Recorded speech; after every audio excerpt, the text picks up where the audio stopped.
This is the Wikipedia page for Little Jack Horner. Welcome to WikiListen, the podcast where we read Wikipedia pages and provide commentary. I am Victor Varnado, KSN. And I am Rachel Teichman, LMSW 3.14159. That was Pi. I get it, Rachel. Because it's Pi Day today, and we're reading Little Jack Horner, a nursery rhyme that you never even knew about. Never knew about until we recorded this the first time. Yes, and then we have to re-record it because we screwed it up. Hi, everybody. We screw up sometimes. Let's get started. Little Jack Horner. Little Jack Horner is a popular English nursery rhyme with the Roud Folk Song Index number 13027. First mentioned in the 18th century, it was early associated with acts of opportunism, particularly in politics. Moralists also rewrote and expanded the poem so as to counter its celebration of greediness. The name of Jack Horner also came to be applied to a completely different and older poem on a folkloric theme, and in the 19th century it was claimed that the rhyme was originally composed in satirical reference to the dishonest actions of Thomas Horner in the Tudor period. Lyrics and melody. The song's most common lyrics are, "Little Jack Horner sat in the corner eating his Christmas pie. He put in his thumb and pulled out a plum and said, 'What a good boy am I.'" It was first documented in full in the nursery rhyme collection Mother Goose's Melody, or Sonnets for the Cradle, which may date from 1765, although the earliest surviving English edition is from 1791. The melody commonly associated with the rhyme was first recorded by the composer and nursery rhyme collector James William Eliot in his National Nursery Rhymes and Nursery Songs, 1870. Origin and meaning.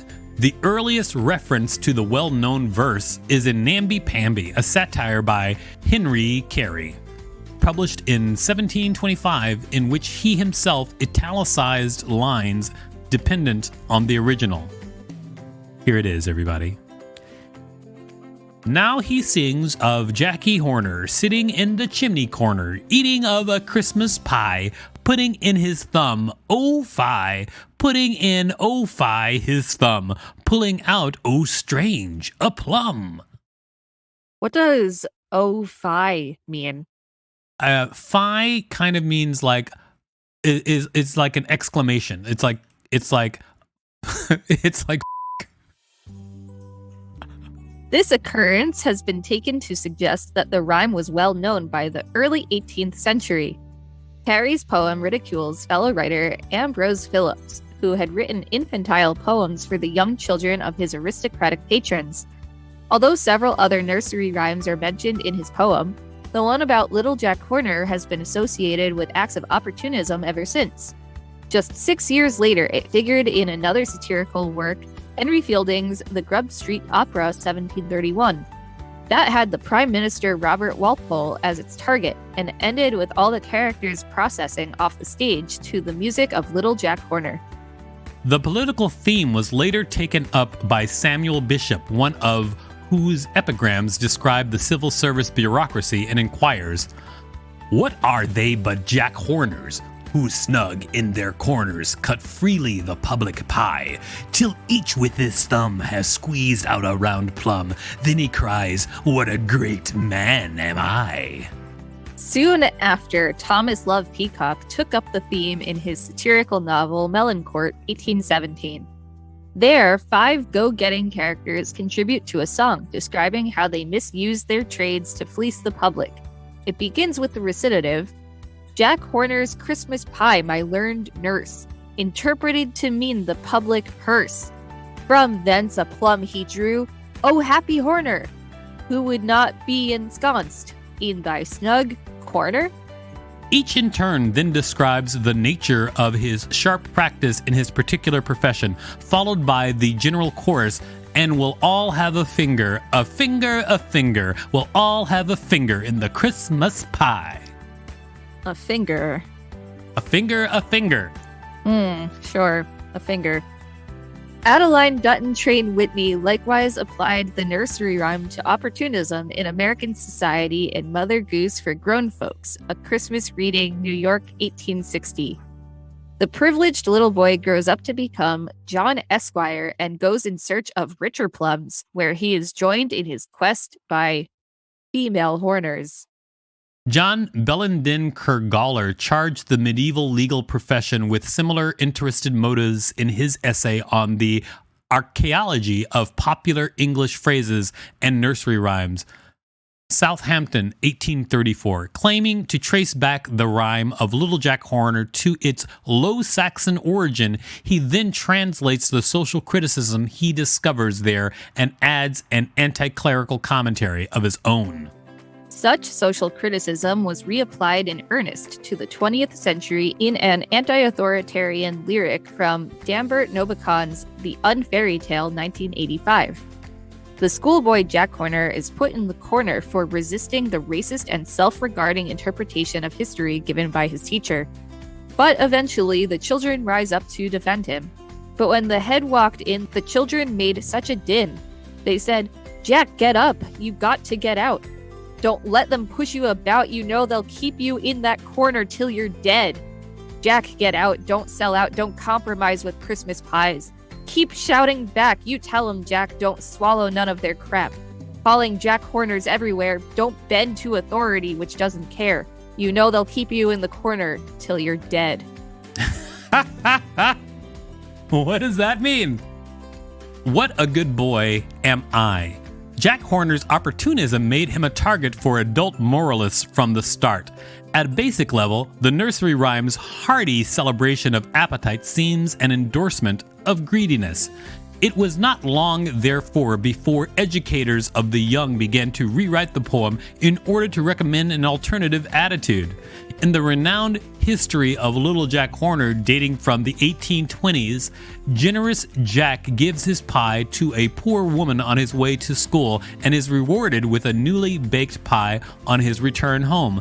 The poem concludes by reversing the picture presented in the original rhyme. Here we go, everybody. Now let every good boy with a sweet meat or toy not slyly sneak into a corner, but to playmates repair and give them a share. What terrible kindergarten school teacher rewrote the poem this way? Awful. I don't know, but it teaches me that sharing is caring.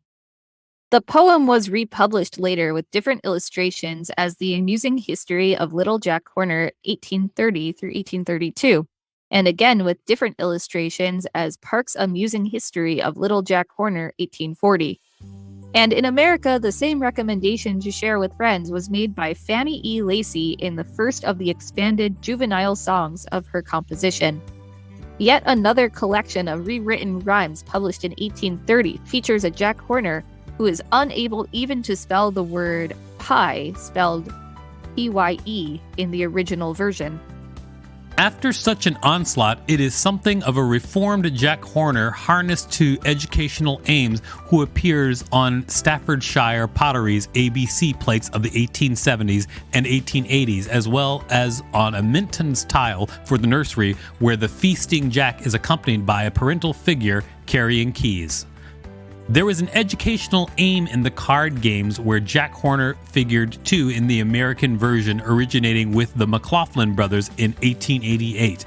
The object was to collect suits in the form of 4 different varieties of plum in their respective pies. In De La Rue's Little Jack Horner Snap 1890, 13 different nursery rhymes from the suits to be collected. Wiki listeners, I want you to send me 4 different varieties of plum. Wiki listeners is going to be just you constantly asking people to send you things? Yeah. All right. Fair enough. Humor. Jack Horner's adventures with his pie have frequently been referenced in humorous and political cartoons on 3 continents. In an 1862 issue of Punch, Abraham Lincoln pulls the captured New Orleans out of his pie. And in the following century, a copy of the Tacoma Times pictured a Japanese Jack pulling a battleship from the Russian pie during the Russo-Japanese War. In other contexts, the rhyme was applied to Australian politics in the Melbourne Punch, to a Canadian railway scandal, to income tax relief in Ireland, and to David Lloyd George's use of his party political fund. Other humorous uses of the nursery rhyme include a comic variation in Guy Wetmore Carroll's Mother Goose for Grown-Ups, New York, 1900, in which Jack breaks his tooth on a plum stone, and one of Lee G. Kratz's humorous quartets for men's voices, Boston, 1905, in which the pie is stolen by a cat. Alternative histories.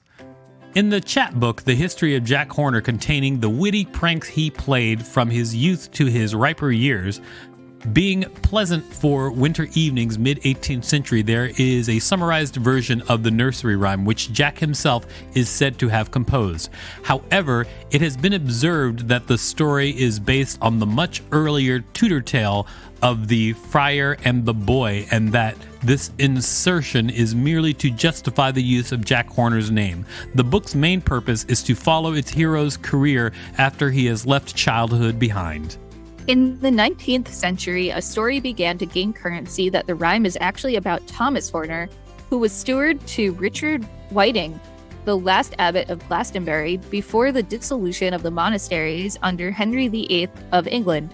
It is asserted that prior to the abbey's destruction, the abbot sent Horner to London with a huge Christmas pie, which had the deeds to a dozen manors hidden within it as a gift, to try to convince the king not to nationalize church lands. During the journey, Horner opened the pie and extracted the deeds of the manor of Mells in Somerset, which he kept for himself. It is further suggested that since the manor properties included lead mines in the Mendip Hills, the plum is a pun on the Latin plumbum for lead. While records do indicate that Thomas Horner became the owner of the manor, subsequent owners of Mells Manor have asserted that the legend is untrue and that Wells purchased the deed from the abbey. Little Jack Horner, what a wild ride you've been. And happy Pie Day to everybody. If you got a pie, please stick your plum in it. In fact, just find random pies. They don't even have to be yours. Just go for it, everybody. Go for it. This has been the Wikipedia page for Little Jack Horner. If you'd like to suggest a Wikipedia page for us to read, please let us know. Thanks for listening to WikiListen. You can find us at wikilisten.com and on all social media at WikiListen, except for Twitter, which is wiki_listen.